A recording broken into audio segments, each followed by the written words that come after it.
രണ്ടുപേരും താലി അണിഞ്ഞ് എന്നെ ഈ വീട്ടിലോട്ട് വന്നതേ ഒറ്റ വ്യത്യാസമേ ഉള്ളൂ. അഖില ആഭരണങ്ങളൊന്നും ഇല്ലാതെ വന്നു, നീ ആണെങ്കിൽ മുക്കുപണ്ടങ്ങൾ ഇട്ടുകൊണ്ട് വന്നു. ഞാൻ മുക്കുപണ്ട് ഇട്ടെങ്കിലേ അതിന് കാരണം ദേ ഈ നിൽക്കുന്ന രണ്ടെണ്ണോ. ഓ, ഇവരെ കാശ് വാങ്ങിച്ച് എന്റെ അമ്മയെ ചതിച്ചത്. അതൊന്നും എന്നെ എന്റെ ഭാര്യയും ബാധിക്കുന്ന കാര്യങ്ങളല്ല. ഞങ്ങളെ ഉപദ്രവിക്കാൻ വരരുത്. അതെ, കലയമ്മയ്ക്ക് ചില കാര്യങ്ങൾ പറയാനുണ്ട് നിങ്ങളോട്. എന്താ ആലോചിക്കുന്നേ? മോള് വാ, നമുക്ക് റൂമിലിരിക്കാം. വാ.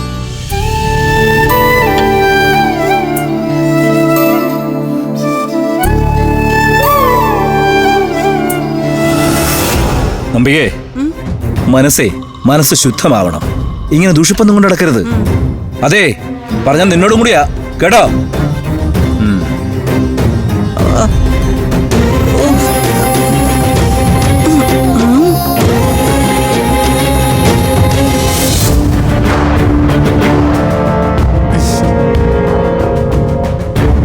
അഞ്ചു മക്കളില് എനിക്ക് ഏറ്റവും ഇഷ്ടം ഇവളോടാ. മറ്റുള്ളവരെ ഇഷ്ടമല്ലെന്നല്ല പറഞ്ഞത്. അവര് തിരിച്ചെന്നെ ശത്രുവിനെ പോലെയാ കാണുന്നത്. ഇവള് മാത്രം അങ്ങനെയല്ല.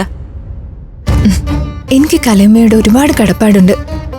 ആപത്ത് സമയത്ത് ആ വൃത്തികെട്ടവന്റെ കയ്യിൽ നിന്ന് എന്നെ രക്ഷിച്ചത് കലയമ്മയാ. ഈശ്വരനായിട്ടാ എന്നെ ആ സമയത്ത് അവിടെ എത്തിച്ചത്. അന്ന് മുതല് ഇവളെനിക്ക് സ്വന്തം മോളാ. അപ്പോ മറ്റുള്ളവരെയൊക്കെ ദ്രോഹിക്കുന്നത് അതുകൊണ്ടാണോ?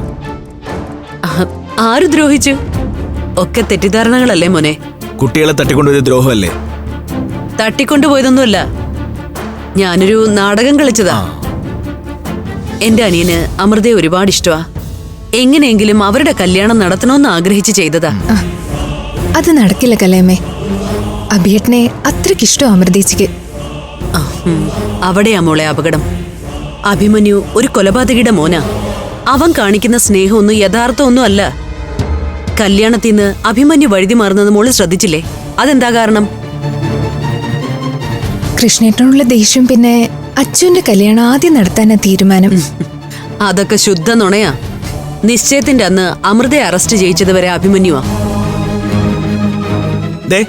വെറുതെ ഒരാളെ കുറ്റം പറയരുത്. അഭിയേട്ടൻ നല്ല ആളാ എന്ന് നിങ്ങൾക്കിപ്പൊ തോന്നും. ഞാൻ പറയുന്നതാണ് സത്യമെന്ന് തിരിച്ചറിയുമ്പോഴേക്കും വൈകി പോവാതിരുന്നാ മതി. ഞാൻ നിന്നെ കാണാൻ ഇനിയും വരും മോളെ. അപ്പോ ഞെട്ടിക്കുന്ന ചില കാര്യങ്ങൾ നിന്നോട് പറയാം. ഇപ്പൊ കല്യാണം അറിഞ്ഞ് ഞാൻ ഓടി വന്നത് നിനക്കൊരു പ്രസന്റേഷൻ തരാനാ.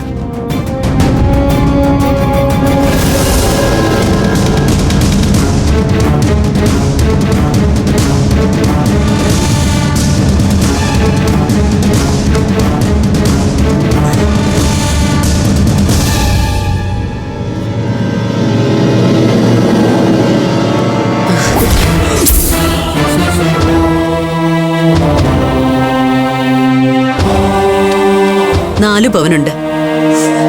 4 പവൻ? ആന്റി 4 പവൻ? ഇപ്പൊ ഇതേ തരാനുള്ളൂ. കുറച്ച് കഴിയട്ടെ, ഇനിയും ചില ചടങ്ങുകളൊക്കെ വരില്ലേ.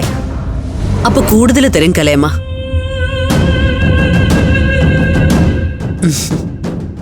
രണ്ടുപേരും ഒരു മനസ്സോടെ സന്തോഷമായിട്ട് ജീവിക്കണം. നന്നായി വരും. ഒരുപാട് നേരമായി, ഞാൻ ഇറങ്ങട്ടെ.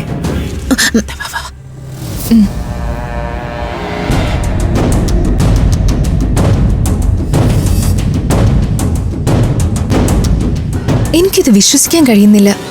ഇത്രയ്ക്ക് സ്നേഹം ഉണ്ടായിരുന്നോ കലയമ്മയ്ക്ക്? ഈ സ്നേഹം എന്താ കള്ളത്തരമായിട്ട് എനിക്ക് തോന്നുന്നത്. നീ ഒന്ന് സൂക്ഷിക്കുന്നത് നല്ലതാ.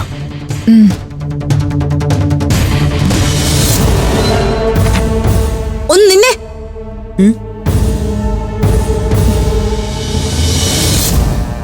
ഇതാ ഞാൻ പറയുന്നത്, ഒരു കാലത്ത് നിങ്ങളെ വിശ്വസിക്കാൻ കൊള്ളില്ലെന്ന്. ഇപ്പൊ പെട്ടെന്ന് വന്ന് അവളുടെ രക്ഷകയായിരിക്കുന്നു.